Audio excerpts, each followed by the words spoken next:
Spies. Saboteurs. Assassins. We've all done terrible things on behalf of the rebellion. Cassian Andor. Don't matter what you tell me or tell yourself. You'll ultimately die fighting these bastards. Hey everyone, and welcome to the Fandom Frontier, where we are boldly going to review some movies. And TV shows too. My name is Kati, I'm a film student, and yes, that was a Star Trek reference. But as you might have gathered from the clip you just saw, for the first review on this channel, I want to focus on something different. Star Wars. And more specifically than that, Andor.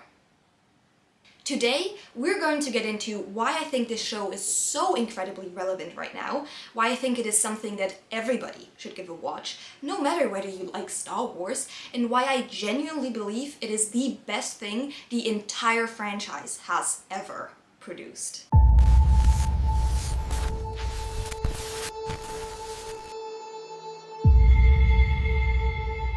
Now, you might be wondering, what exactly is Andor, and why am I so obsessed with it? Well, first of all, Andor is a Star Wars show, and I've been a fan of Star Wars for the majority of my life. But the beautiful thing about it is that you don't even need to know a single thing about Star Wars to be able to enjoy it. Actually, it might even be better if you don't. This isn't a show about the Jedi, the Sith, lightsaber duels, or funky little aliens. None of what you might expect from a typical Star Wars show. Andor is pure political thriller, and it just happens to be set in space. And somehow by stripping Star Wars of what we think or expect that it is about, it becomes the most Star Wars thing ever made. Because at its core, Star Wars has always been political. It has always been about fighting fascism. And that's the entire point of Andor. Which is why I believe it's not only the best, but most politically relevant Star Wars project ever made. And its amazing quality really shines through in every single aspect of its production. From the phenomenal writing, to the production design, the sets and costumes, to the acting performances, every single aspect of it seems like it has been perfected. Now, before we can actually get into why I think this show is so amazing, I just want to give you a fair warning that this review will contain spoilers, at least for Andor Season 1. And with that being said, let's talk about it. So, what is Andor about? Andor, which premiered in 2022 with its second and final season, released just last year in 2025, is a show about Cassian Andor. Hence the name. A guy you've been introduced to back in 2016 in the movie Rogue One, where he was a captain for Rebel intelligence and helped the main character of that movie, Jyn Erso, steal the Death Star planes and get them to Leia so that Luke can go and blow up the Death Star in Star Wars A New Hope. And the show is basically about what has happened in the 5 years before the events of Rogue One and what Cassian Andor has been up to in that time. So yeah, it's basically the prequel to a prequel about a guy who wasn't even the main character in that prequel. And it's the best thing ever made, because at its core, it's not just a show about Cassian Andor, a thief and scavenger whose home planet Kenari was largely destroyed by the Galactic Empire and who eventually joins the rebellion as a spy. It's a show that follows multiple different characters with multiple different objectives, each giving us insight into how the oppressive and fascist regime of the Galactic Empire operates and how the rebellion forms in opposition to it. The story begins when Cassian kills 2 corporate security officers on Morlana 1 while searching for his lost sister, which puts him on the radar of the overly ambitious Pre-Mor Authority officer Cyril Karn, played by the fantastic Kyle Soller, who starts an obsessive hunt for Andor to imprison him for that crime and advance his own career. The case soon draws the attention of Dedra Meero, played by the amazing Denise Goh, who has literally become one of my all-time favorite actresses after seeing her in this show. Dedra Meero is a sharp and calculating supervisor for the Imperial Security Bureau, the ISB, and she begins connecting all these scattered rebel incidents across sectors, hunting for a mysterious organizer known only as Axis. Meanwhile, Cassian's attempt to sell some stolen Imperial tech to get himself as far away from the eyes and ears of the Empire as possible results in meeting Luthen Rael, played by Stellan Skarsgård, a Rebel Alliance agent who maintains a cover identity as a dealer of antiques on Coruscant. He's a key player in the rebellion, the early rebellion, and he's the one that brings Cassian to his first rebel mission, the Aldhani heist. Luthen's operations intersect with those of Mon Mothma, played by the amazing Genevieve O'Reilly, a senator secretly funneling her family fortune into the fledgling rebellion, while having to navigate the suffocating political landscape. At Luthen's gallery, his assistant and true mastermind of this show, Clea Marquis, played by the amazing Elizabeth Dulau, is in charge of covert communications and is basically the main link within the entire Rebel network. One of the first things you notice when watching Andor is how incredibly grounded it feels. And that is largely due to the beautiful cinematography and mise-en-scène. Not only do we see characters eating, drinking, sleeping, and going about their daily activities, but the color palettes and lighting choices really make these settings and scenes feel lived in and real, rather than just some glossy fantasy. So many shots are framed with near-perfect symmetry, which just makes it incredibly pretty to look at.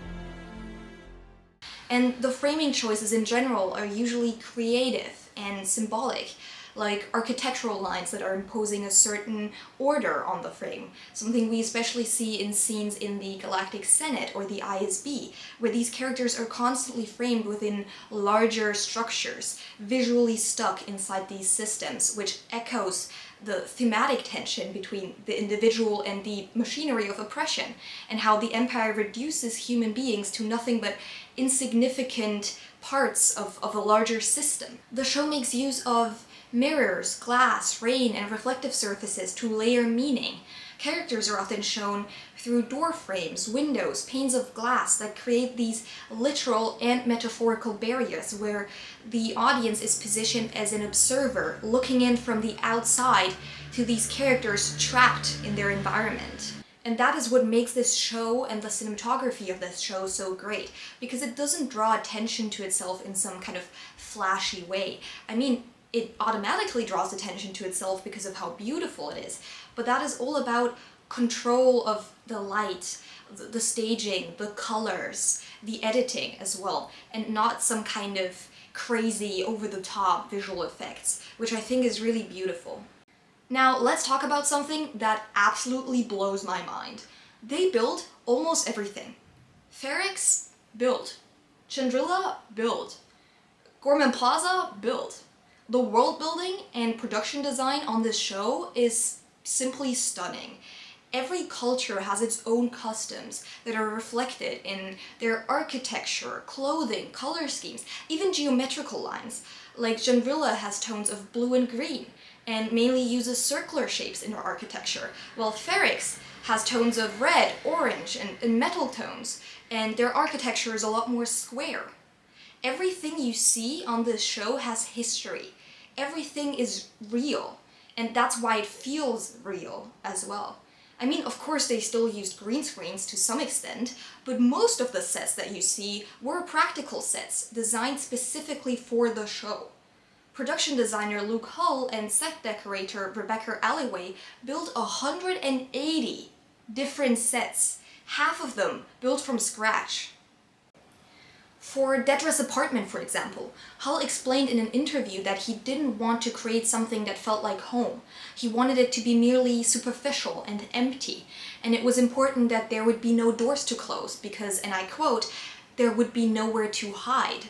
And I think this attention to detail really makes Andor the visually stunning show that it is, but it also makes it feel alive and like it's real.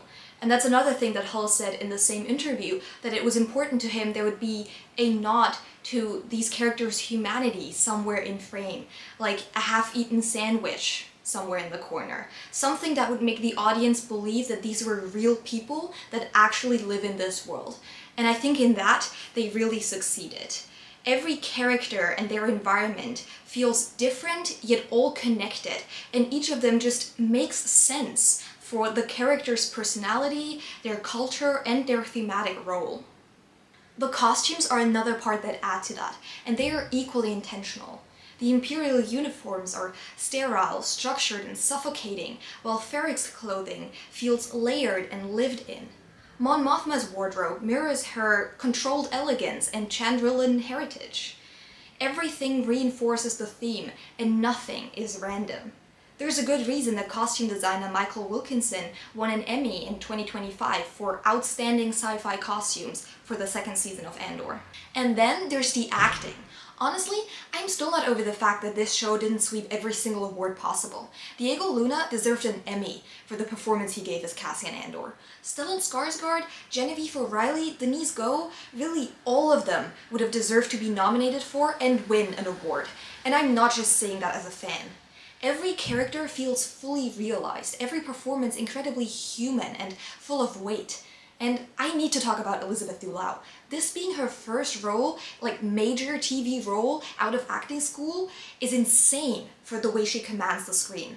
One of the ways you can really see the power in these actors' performances is in the many wonderful and moving speeches of Andor. And this brings me to my last point for why I think this show is so great. Its political relevance, which is, in part, also showcased through these speeches. Andor's depictions of systemic violence, of the rise of authoritarianism, and of how fascism actually operates feel scarily familiar to what we're seeing in the real world right now. Many fans and critics have pointed out that the Empire's tactics in the show of manufacturing consent through spreading false information, of framing and targeting a specific group of people, portraying them as inherently harmful or as a threat to justify violence against them, often to seize their resources. How all of these things mirror strategies and language that we see in real-world conflicts. I mean, this is a show that focuses on how illegal immigrants often fall victim to sexual oppression, sexual assault, and murder. It's a show that focuses on genocide, on the effects of colonialism, on environmental destruction, and many more things. Remember that the frontier of the rebellion is everywhere, and even the smallest act of insurrection pushes our lines forward. And then remember this. The Imperial need for control is so desperate because it is so unnatural. Tyranny requires constant effort. It breaks. It leaks. Authority is brittle. Oppression is the mask of fear. Remember that. And know this.